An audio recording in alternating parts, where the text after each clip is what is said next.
1,000 generations, the Jedi Knights were the guardians of peace and justice in the Old Republic, before the Dark Times, before the Empire.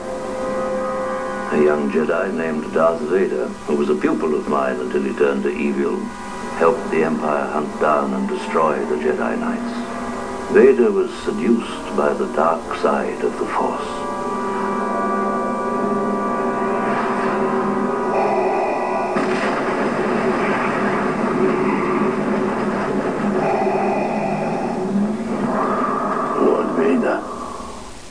Yes, Master.